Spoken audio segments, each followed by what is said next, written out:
श्री राधा कृष्ण के चरणारविंदों में शतकोटि नमन बंदन। मित्रों को, जिज्ञासुओं को, धर्म प्रेमियों को, ज्योतिष विज्ञान प्रेमियों को हर हर महादेव, बम बम भोले, नमः शिवाय। जय गो माता की। मित्रों,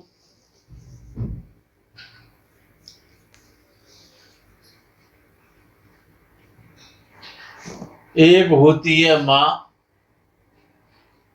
और माँ तो सभी की होती है, बिना माँ के कोई होता ही नहीं है। विशेषता ये है कि माँ ही उत्पत्ति की कारक है, कारण है। चाहे वो पृथ्वी माँ है, चाहे वो अपनी माँ है,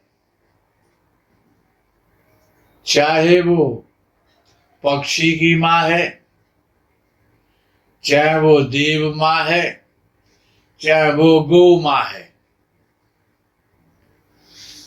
वो एक माँ होती है, और माँ के पीछे भी एक माँ होता है जिसे कहते हैं मामा। माँ और मामा, ये मामा बड़ा खतरनाक होता है।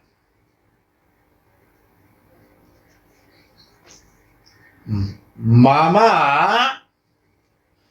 अच्छा, अगर माँ है तो मामा तो होगा ही होगा। वो हो सकता है कि रियल ना हो, फर्जी हो, मामा तो होगा। मामाओं में एक शकुनी मामा है, बड़ी प्रसिद्ध है मामा हमारे वो। एक माहिल मामा है, जिनका जन्म उरई में हुआ था। दूसरे एक मारीच मामा है, जो रावण के मामा थे। और एक सबके मामा है, जिनको सभी मामा कहते हैं। और हर माँ अपने बच्चे को उन मामा से बहलाती है कि चंदा मामा दूर के और भरी छवरिया फूल के, आप पकाएं थाली में और मुन्ने को दे प्याली में। इस प्रकार से लोरियां सुना सुना के माएं अपने नन्हे मुन्नों को सुलाया करती थी। अच्छा, चंद्रमा जो मामा है, सबका मामा है, जगत का मामा है, तीनों लोगों का मामा है। ये बड़ा रसिक है, रसीला है। अच्छा, जितने भी रसीले फल हैं, जितने प्रकार के रस हैं, उन सभी रसों का स्वामी है। चाहे वो करुणा रस है, चाहे वो क्रोध रस है। क्रोध भी तो रस है, उसमें भी रस है, लेकिन वो क्रोध युक्त रस है, बीभत्स रस, बीभत्स रस है, षड रस है। और कड़वा, खट्टा, मीठा, ये सभी रस ही तो हैं, ये भी तो रस है। तो जितने प्रकार के रस हैं और जितने प्रकार के रसिक हैं और जितने प्रकार के रसीले फल हैं, चाहे वो गन्ने का जूस है, वो भी रस है, चाहे वो मौसमी का रस है, चाहे वो नींबू का रस है। जितने रसीले फल हैं, जिनसे रस की उत्पत्ति होती है, वो सभी चंद्र है।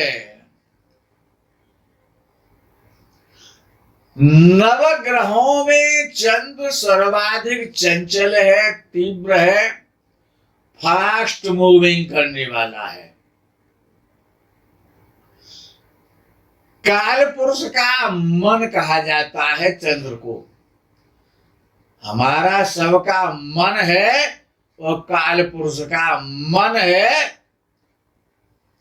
क्यों? मन से अधिक चंचल कोई नहीं है, तो ग्रहों में भी चंद्र से अधिक चंचल कोई नहीं है। क्योंकि चंद्र केवल 2.25 दिन में अर्थात 54 घंटे में 30 अंश यानी एक राशि को पार कर देता है। और उसी 30 अंश को शनि 30 महीने में पार करता है, बृहस्पति 13 महीने में पार करता है, राहु 18 महीने में पार करता है, सूर्य 1 मास में पार करता है। लेकिन चंद्र की गति इतनी तीव्र है कि वह 54 घंटे में और राशि का भोग करके अगली राशि में चला जाता है। जितने प्रकार के कवि हैं, कविता करने वाले, जितने प्रकार के अभिनय करने वाले लोग हैं, जितने रसिक हैं, जिनका चरित्र ही रसिक है, और जितने प्रकार की मित्रों वनस्पतियां हैं, जितना भी वनस्पति जगत है, वनस्पतियों का राजा है चंद्र और नक्षत्रों का स्वामी है। ये जो 27 नक्षत्र हैं, ये चंद्रमा की रानियां और महारानियां हैं। 27 नक्षत्रों का पति है कौन? चंद्र। और उन जो 27 रानियां हैं नक्षत्र के रूप में, उनमें रोहिणी नाम की जो रानी है, रोहिणी नाम का जो नक्षत्र है, वो चंद्र को सबसे अधिक प्रिय है। और लक्ष्मी का भाई भी चंद्र है। भगवान विष्णु की पत्नी लक्ष्मी जी का भाई भी चंद्र है, और नक्षत्रों का स्वामी चंद्र है, और तारों का स्वामी चंद्र है, वनस्पतियों का स्वामी चंद्र है। और चंद्र की उत्पत्ति समुद्र मंथन से हुई है। एक कथा ऐसी भी आती है कि ऋषि अत्रि की पत्नी अनुसुईया के गर्भ से और चंद्र की उत्पत्ति हुई है। चंद्रमा, दत्तात्रेय और दुर्वासा और अत्रि ऋषि के पुत्र कहलाते हैं, तो वो भी एक चंद्र के विषय में कथा है। चंद्र की उत्पत्ति समुद्र मंथन से हुई है। ये भी पुराणों के आधार पर एक कथा आती है। इसीलिए चंद्र को लक्ष्मी का भाई और विष्णु जी का साला कह दिया गया है। वेदों में समुद्र शब्द का प्रयोग हुआ है। ऋग्वेद के अनुसार चंद्रमा की उत्पत्ति कुछ कथाओं के आधार पर पृथ्वी से हुई है। चंद्रमा की उत्पत्ति उस विराट पुरुष, उस ब्रह्म, जो ब्रह्म कहलाता है, जो जगत की उत्पत्ति का हेतु है, आदि है, अनादि है, जिसका न कोई आदि है, न कोई अंत है, न कोई मध्य है, जो करुणा का सागर है, वो परमपिता परमेश्वर परब्रह्म के मन से उत्पत्ति हुई है चंद्र की, ऐसा वेद कहता है। चंद्रमा मनसो जायतः, ऐसा पुरुष सूक्त में आता है कि उस जगत नियंता परमपिता परमेश्वर के मन के द्वारा और चंद्र की उत्पत्ति हुई है। इसीलिए शरीर में सबसे पहला जो संबंध है चंद्र का, वो मन के साथ है। चंद्रलोक के द्वारा चंद्रलोक होकर के और पितरलोक को रास्ता जाता है। यानी कि चंद्रमा पितरों का यान है, उसमें पितर बैठ करके वो यात्रा करते हैं। और जितने भी कामुक लोग हैं, जितने भी कामुकता है, जितना भी सेक्स है, जितने भी रसिकता है, जितनी भी सांकेतिक कथाएं मिलती हैं, उन सबका संबंध चंद्र के साथ है। प्रजापति दक्ष की जो 27 कन्याएं हैं, उनमें रोहिणी नाम की जो कन्या चंद्रमा की जो महारानी पटरानी है, वो चंद्रमा को सबसे अधिक प्रिय है। तो जो 26 कन्याएं जो महाराज दक्ष की थी, उन्होंने महाराज दक्ष से जाकर के शिकायत की कि हमारी बहन जो रोहिणी है, उससे चंद्र सबसे अधिक प्यार करते हैं और हम 26 बहनों से बहुत कम प्यार करते हैं। उन्हीं के साथ रहते हैं, उन्हीं के पास रहते हैं, उन्हीं को देखते रहते हैं, उन्हीं को निहारते रहते हैं। महाराज दक्ष ने क्रोध में आकर के चंद्र को शाप दे दिया। उस शाप के कारण ही चंद्र घटता और बढ़ता है, वो अस्त हो जाता है अमावस्या के दिन।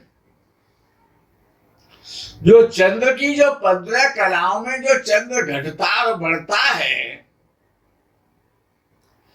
उसके कारण ये पक्ष कहलाता है। चंद्र के कारण कृष्ण पक्ष और शुक्ल पक्ष होता है, जिसको हम चंद्र की कलाएं भी कह सकते हैं। भगवान सदाशिव के मस्तक पर चंद्र विराजमान है। क्यों विराजमान है? कि काल जब देवता और दैत्यों ने मिलकर के, ये मैं आपको कोई मित्र कथा नहीं सुना रहा हूं, ये बड़ा ज्योतिष बड़ा गूढ़ रहस्य है।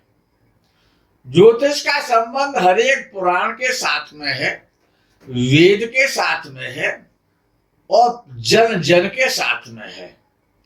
और जिस ग्रह पर चर्चा हो रही है, उसके तो नाम से कुंडली भी होती है, जिसे चंद्र कुंडली कहा जाता है। तो विषय आता है कि जब समुद्र का मंथन हुआ तो उसमें से कालकूट नाम का जो विष निकला, उसको भगवान सदाशिव ने पान कर लिया, जिससे उस विष के भयंकर कुप्रभाव से उनका गला नीला हो गया, वो नीलकंठ कहलाए। उसकी ज्वाला से मन मस्तिष्क पीड़ित होने लगा, तो भगवान ने विष्णु के आदेश से, भगवान विष्णु के आदेश से और चंद्र भगवान सदाशिव के मस्तक पर विराजमान हो गया, कि जिससे, क्योंकि चंद्र से जो किरणें निकलती हैं, जिनको सोम रस कहा जाता है। चंद्र सोम कहते हैं अमृत के लिए, और चंद्र का एक नाम सोम भी है। तो चंद्र से जो अमृतमयी शीतल किरणें जो निकलती हैं, उनसे भगवान सदाशिव का मस्तक शीतल रहता है, उनको सुख की प्राप्ति होती है। इसीलिए चंद्र भगवान सदाशिव के मस्तक पर विराजित रहता है। अब विषय ये आता है कि समुद्र में जो ज्वार भाटा आता है, पूर्णिमा के दिन जो ज्वार भाटा आता है, उसका कारण भी चंद्र है, क्योंकि चंद्र की उत्पत्ति समुद्र से हुई है। अब ज्वार भाटा आपके पानी के टैंक में तो नहीं आएगा, वो तो समुद्र में ही आएगा। यद्यपि संसार में जितने प्रकार का जल है, जितना भी जल का स्रोत है, जितनी भी संसार में स्त्रियों की जो सुंदरता है, वो सभी चंद्र है। जितने भी साहित्यकार हैं, जितने भी कवि हैं, जितने भी प्रसिद्ध प्रेम करने वाले हैं, और प्रसिद्ध प्रेम करने वालों पे तो बड़ी फिल्में भी बनी हैं। अभिनेताओं ने और अभिनेत्रियों ने फिल्मों का निर्माण किया है। शाहजहां और मुमताज पर भी ताजमहल नाम की कोई फिल्म बनी थी। बहुत सारी फिल्में बनी है। शीरी और फरियाद की बनी है, हीर और रांझा की बनी है। बहुत सारे ऐसे प्रेमी हुए हैं जो कि जगत में प्रसिद्ध हैं। उन सबका चंद्र कितना बलवान रहा होगा, क्योंकि मन की जो इच्छाएं हैं उनकी पूर्ति की शक्ति का मूल चंद्र है। महर्षि वात्सायन ने अपने कामसूत्र में जो चंद्रमा की जो कलाएं हैं वो स्त्री की कामेक्षा है। जो स्त्रियों में कामेक्षा है वही चंद्र की कलाएं हैं। भारतीय वाङ्मय में चंद्र को सोम कहा जाता है, रजनीश कहा जाता है, अजात शत्रु कहा जाता है, महारानी कहा जाता है, इंदु कहा जाता है, सौम्य कहा जाता है, मुकेश कहा जाता है, सतीश कहा जाता है और राकेश कहा जाता है, मयंक कहा जाता है, शशांक कहा जाता है और शशि कहा जाता है और हिमकर कहा जाता है और सुधाकर कहा जाता है। बहुत सारे चंद्र के पर्यायवाची हैं। चंद्र रूप है, रस है, कला है, श्रृंगार है, प्रेम है, आकर्षण है, अट्रैक्शन है। जितने भी प्रकार से सौंदर्य है, सुंदरता है, जवानी है, यौवन शक्ति है और मन की जो मनोदशा है, शांति है, सौम्यता है, मधुरता है, लावण्य है और मनोबल है और शरीर में जितनी भी लचक है, मन है, बायां नेत्र है, माता है और मौसी है। चंद्र का ज्योतिष, अच्छा, चंद्र को अगर ज्योतिष से निकाल दिया जाए तो ज्योतिष खत्म हो जाएगा। अगर शरीर से चंद्र निकाल दिया जाए तो शरीर शून्य हो जाएगा, शून्यवत हो जाएगा, निढाल हो जाएगा। क्यों? चंद्र इच्छाओं का मूल कारण है।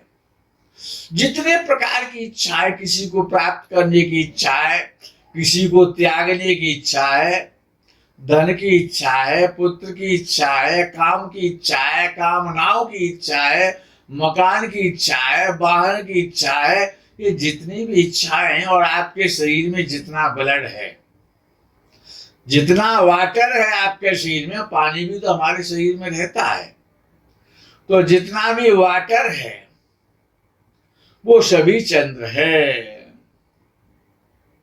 और जो आप पर जो जवानी आती है ना, जवानी का कारक भी चंद्र है और जवानी में जो ताकत होती है उसका मूल भी, उसका कारण भी चंद्र है। इसीलिए चंद्र कुंडली को देखना परमावश्यक है। चंद्र कुंडली देखनी चाहिए किसी का भी फलादेश करने के लिए।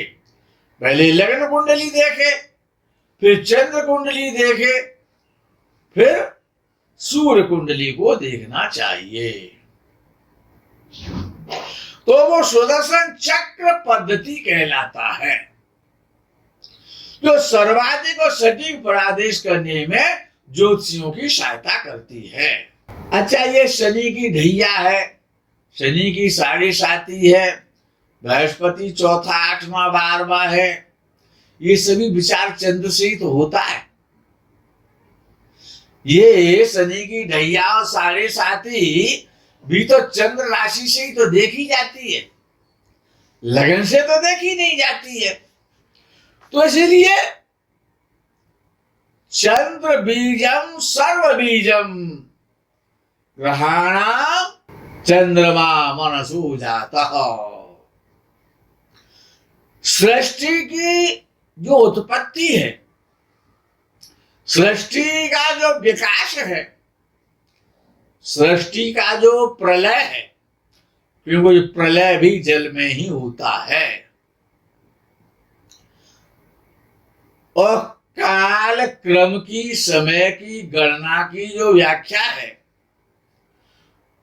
और चंद्रवंश का वर्णन, दो ही तो वंश हैं हमारे इस धरा पर, एक सूर्यवंश है और दूसरा चंद्रवंश है। चंद्रवंश में ययाति, शरयाति, अग्रसेन, सूरसेन, ये सभी राजा हुए हैं। भरत इत्यादि, दुष्यंत इत्यादि राजा हुए हैं। भगवान कृष्ण का जन्म भी चंद्रवंश में ही हुआ है। चंद्र की सत्ता की जो महत्ता है, उसके विषय में आगे वर्ण श्रवण करने को मिलेगा। तब तक अल्प विराम लेते हैं। हर हर महादेव, बम बम भोले, नमः शिवाय। जय गौ माता की।